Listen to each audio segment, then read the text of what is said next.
Good morning. Kini nga video, gusto na ko nga mahimo kining interactive. So nag-prefer ko diri og duha ka question kay para inyong tubagon. So unsa inyong tubag ibutang sa comment section tapos diskusan na to sa sunod nga before ko na ko tubagon, before ko maghimo og lain nga video.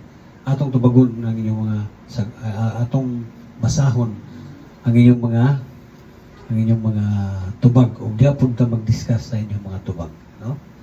Okay, number one question, no? Number one question.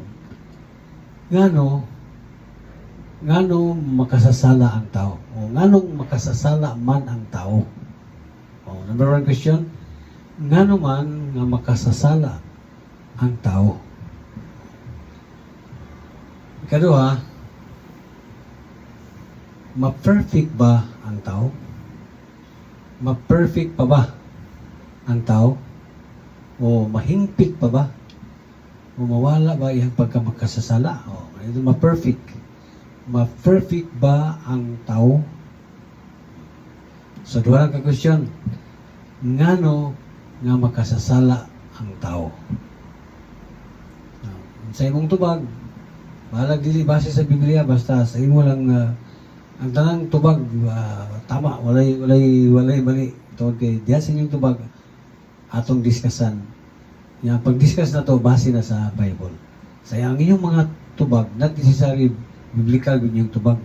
Sa inyo lang sariling pagsabot. Ngano man nga makasasala man ang tao. Sa imong sarili lang. Di na kailangan mag-research ka.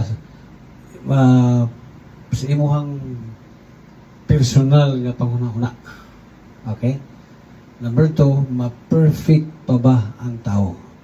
The same. Ayaw na paggamit o mga biblical reference o whatever reference. Basta sa imo lang kaugalingong pagsabot o paghuna-huna. Ibutang sa comment section ang imuhang tubag.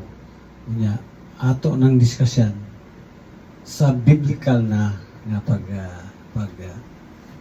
gamit o gamiton na nato ang Biblia. Okay, so I hope nga pinaagyan ning atong himo na to ning Bible discussion, no? Ang kining video. So I hope pag-enjoy mo sa inyong mga tubag and God bless you.